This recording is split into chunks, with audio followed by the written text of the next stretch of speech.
जय श्री राम। दोस्तों, ये प्रश्न कई बार लोग पूछते हैं कि सर, जन्म नक्षत्र किसे बोला जाता है, लगन के नक्षत्र को या चंद्रमा के नक्षत्र को, और दोनों के फलित में क्या अंतर है। आज इसी बारे में जानेंगे और विलंब नहीं करते, आरंभ करते हैं आज की यात्रा।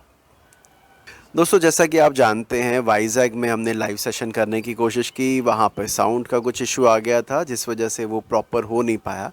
अब उसी को हम यहाँ से कंटिन्यू कर रहे हैं।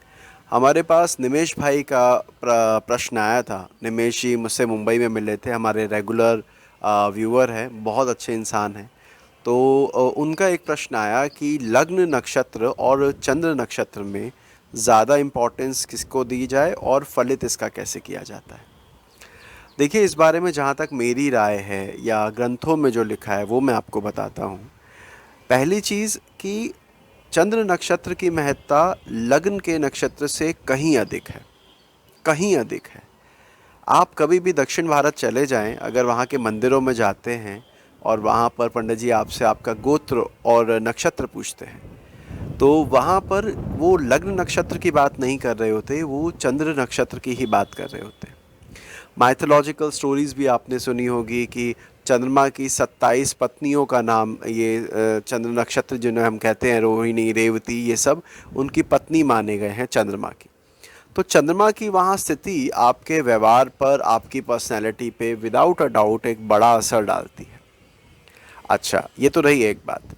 तो क्या हमें लग्न का नक्षत्र बिल्कुल नहीं देखना चाहिए, या बाकी ग्रहों के नक्षत्रों से कुछ नहीं फलित होता है? तो उत्तर है कि नहीं, उन सब की भी अपनी महत्ता है। जब आप किसी के शारीरिक संरचना की बात कर रहे हैं कि फिजिकल अपीयरेंस कैसे होगा, किस तरह के रोग लग सकते हैं, अगर कोई व्यक्ति बीमार है, तो ऐसी स्थिति में लग्न के नक्षत्र की भूमिका अहम होती है। उसी के आधार पर उपाय करवाए जाते हैं जिससे कि परेशानी कम से कम आए जातक को। वहीं जब प्रमोशन की बात चल रही हो, जब कोई ऐसी बात चल रही हो जहाँ पे डिप्रेशन की बात चल रही हो फॉर एग्जांपल, तो वहाँ पे चंद्रमा के नक्षत्र को देखा जाता है। तो समस्या के अनुरूप विचार किया जाता है कि हमें लग्न के नक्षत्र को लेना है या चंद्र के नक्षत्र को।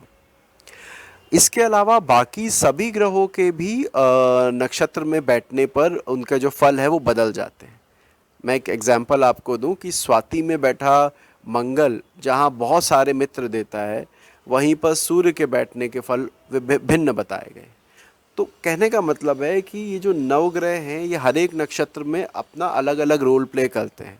उसके लिए हमें देखना होता है कि नक्षत्र की क्या एनर्जी है। एनर्जी कहने का मतलब है किस तरह का व्यवहार है, किस तरह के गुण हैं, किस तरह के गण हैं, कौन सी दिशा को इंगित करता है, किस तरह का उसका सत्व है, वगैरह वगैरह। उसके आधार पर उस ग्रह की वहाँ पोजीशन बताएगी कि वो वहाँ पर कंफर्टेबल पोजीशन में है या नहीं। एक प्रश्न ये भी आया था कि भाई, राशि, जिस राशि में ग्रह बैठा है, अभी तक तो हम उसी को देखते थे कि मित्र राशि का है, शत्रु राशि का है, उच्च का है, नीच का है। अब आपने कहा नक्षत्र भी देखो, तो ऐसी स्थिति में नक्षत्र की भूमिका अधिक होगी या राशि की। मैं एक उदाहरण देता हूँ। जैसे बृहस्पति यदि तुला राशि में हो, तो सामान्यतः ये कहा जाता है कि शुक्र और गुरु में कोई बहुत अच्छा संबंध नहीं है। ऐसी स्थिति में वहाँ पर वो विशाखा नक्षत्र का बैठ जाए, तो हम इसे, जो कि गुरु का नक्षत्र अपना ही नक्षत्र है, तो क्या हम इसे अच्छा माने या बुरा माने।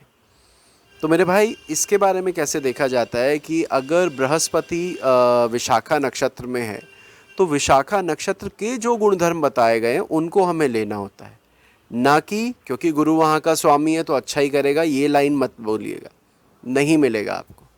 अगर आप में से किसी की कुंडली में गुरु विशाखा नक्षत्र में है, तो ज़रूर अपने एक्सपीरियंसेस बताइएगा कि क्या आपकी लाइफ में कितना अच्छा हुआ और क्या अच्छा हुआ। कहने का मतलब ये है कि नक्षत्र के लॉर्ड की भूमिका, कि आप उस नक्षत्र के स्वामी बन जाते हैं, वो केवल और केवल दशा तक सीमित है। वो भी तब जब आप विंशोत्तरी दशा लगा रहे हैं।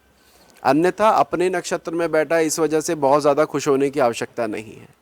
हाँ, राशि में बैठने पर ज़रूर उसका प्रभाव बढ़ जाता है अगर कोई ग्रह अपनी राशि का हो। वापस विषय पर आते हैं, तो जहाँ लगन और चंद्रमा के नक्षत्र की बात आती है, तो हमें ज़्यादा महत्ता चंद्र के नक्षत्र को देनी है, जैसा कि शास्त्रों में भी बताया गया है।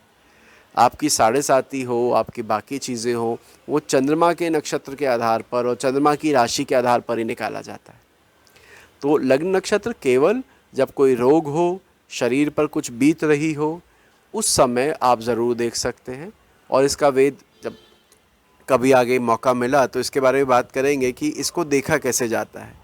नॉर्मली लोग दृष्टियाँ ग्रहों की युति के बारे में बात करते हैं, पर नक्षत्र लेवल पे जाके ग्रहों की दृष्टियाँ बदल जाती। अभी के लिए इस प्रश्न को इतना ही रखते हैं और इस वीडियो को भी इतना ही रखते हैं।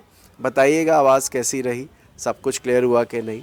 और आने वाले वीडियो में इसका मैं एक एग्जाम्पल चार्ट ज़रूर लूँगा, क्योंकि ये बहुत इंपॉर्टेंट विषय है जो निमेश भाई ने पूछा, तो एग्जाम्पल चार्ट से इसको समझाएंगे। तो पार्ट 2 में अब इसी जो विषय को मैंने बोला है यहाँ पर, उसी को कुंडली के ऊपर लगा कर देखेंगे। अभी के लिए इतना रखते हैं, अपना ध्यान रखिएगा। जय श्री राम।